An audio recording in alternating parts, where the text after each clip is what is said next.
Good morning सगळ्यांना. मी आशा शेळके तुमचं सगळ्यांचं स्वागत करते माझ्या चॅनलवरती.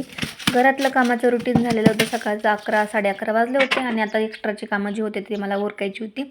आणि सकाळचं काम एवढं गडबडीचं असतं की व्हिडिओ काढायचं काही येतच जमतच नाही, किती काढायचं म्हणलं तरी त्याच्यामुळं ते राहून जातं. आणि नंतर मग आमचं तर बरीच साखर झाली होती.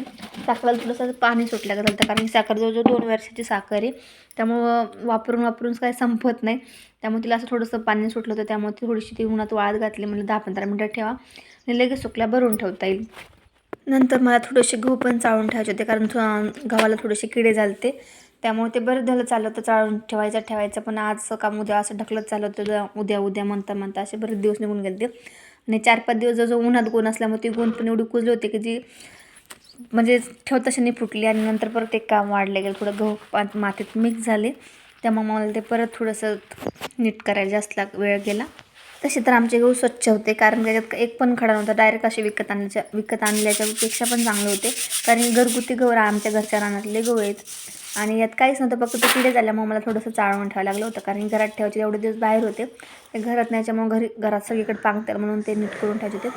आणि त्यानंतर एवढा संध्याकाळी भाज्या मला सगळ्या नीट करायच्या होत्या. आणि आज माझं थोडंसं डोकं पण दुखत होतं, त्यामुळे स्वयंपाकाची अजिबात इच्छा नव्हती. मग मुलांसाठी मी सकाळी इडली केली होती. आणि इडलीचं ते भरपूर असं म्हणजे भांडे तसेच राहिले होते, पडले होते नंतर माझं, कारण डोकं इतकं दुखत होतं. आणि हा व्हिडिओ आहे दुसऱ्या दिवसाचा, कारण त्या दिवशी नंतर काय मी व्हिडिओ दुपारून काढलाच नाही. आणि नंतर मग सगळी भांडे ते पडले होते, सगळी घासायची. तर म्हणलं हेच आता रुटीन, आता जेवढं मग जे फक्त लावून दिलं त्या कॅमेराने जसं होईल तसं मी काढलेला होता. तर असं काही इतका पसारा पडत की पसारा बघून अजून माझं डोकं जास्त दुखायला लागलं. आणि मला तर हे तर उरकलं, कारण सकाळ परत उरकणार नाही. आणि एवढं उरकायचं म्हणलं की मग आपल्यालाच परत हे होतं, म्हणून कसं तरी उरकायचं. आणि हाताखाली कोणी नव्हतं, कारण मुलं अजून छोटी आहेत माझी, त्याच्यामुळे त्यांना काही आपण कर म्हणू शकत नाही. असं काम ते आपल्यालाच केलं पाहिजे. त्याच्यामुळे माझं चाललं होतं उरकायचं काम. आणि तुम्ही जर माझा व्हिडिओ पहिल्यांदा बघत असाल किंवा माझ्या चॅनल पहिल्यांदा आला असेल तर प्लीज माझ्या चॅनलला सबस्क्राईब करा. आणि आपलं असं असतं, आपण किती आजारी असो काही असो, पण आपल्याला असं थोडासा जरी पसार दिसत तरी आपल्याला काही म्हणजे चांगलं दिसत नाही. कारण असं वाटतं ते कधी आवरतो, मग ते आपलं दुखणं पण पळून जातं त्या म्हणजे असे भांडे ते असल्यावर, घरात असं कपड्यांच्या गड्या घालायच्या असल्यावर ते पहिलं ते उरकायला लागतं. आणि मग आपल्याला थोडंसं शांत वाटतं. किती माझं पण तसंच. आणि सगळा पसार आवरून घेतला तोपर्यंत अजून मुलं शाळेतून आली नव्हती, कारण मुलांना एक्स्ट्रा क्लास होता, त्यामुळे ते अजून शाळेतून काही घरी आले नव्हते. आता वाजून गेले ते 6:30-7 वाजले ते जवळजवळ. आणि मी त्यांची वाट बघत होते, पण मग ते काही येत नव्हते. आणि आता मुलांसाठी फक्त भात कसा करायचा म्हणून सकाळची थोड्या चपात्या पण होत्या, भाजी पण होती. पण ते फक्त मला आता भात म्हणजे सकाळचं नाही खाऊ शकत, म्हणून थोडासा मला शिरा करायचा पण ठरवलं मी मुलांसाठी. एखादं काम करायपर्यंत उशीर लागतो, करायला लगेच सगळं काम होऊन जातं. आणि आपण एखादं काम आपल्याला दिसलं का आपल्याला वाटतं कधी व्हायचं, कधी होणार, आणि असं म्हणूनच आपण टेन्शन घेतो. पण ते जर काम आपण सुरुवात केलं तर आपल्याला कधी होतं ते पण कळत नाही. तसंच माझंही झालं. आधी खूप पसारा दिसत असा किचन वाट्यावर, सगळीकडे पसार दिसत होता. पण आता मस्त असं चकाचक माझं किचन झालं होतं.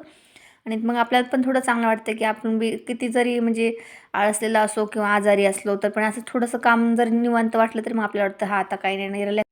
आताशी कुठे थोडा जीव आला, एवढं सगळं साफसफाई बघून जरा छान असं नीटनेटकेपणा असं जरा बरं वाटतं.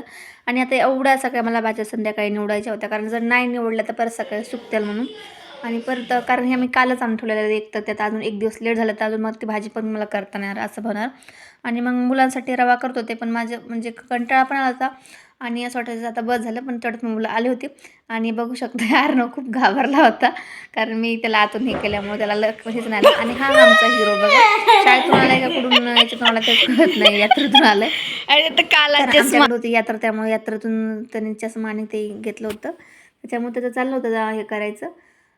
तो तिकडून घरी पण गेलता आमच्या ताईच्या, मग तिकडून येता येता तसा तो चाला होता त्याच्यामुळे. आणि नंतर मुलं आल्याला जेवायला बसली आणि मग मी मला भाज्या निवडून घ्या तोपर्यंत, म्हणून माझ्या भाज्या निवडायचं काम चालू होतं आणि त्यांचं जेवायचं. पण इतक्या भाज्या होत्या जवळजवळ मला ह्या भाज्यांना 1.5 तास लागला होता कंप्लीट नेसायला, कारण मी तिची भाजी बरेच 2-3 वेळा पुरेल एवढी होती. त्याला तर पुढच्या ब्लॉगमध्ये भेटू, तोपर्यंत बाय बाय. तर तुम्हाला माझे ब्लॉग आवडला असेल तर प्लीज लाईक करा.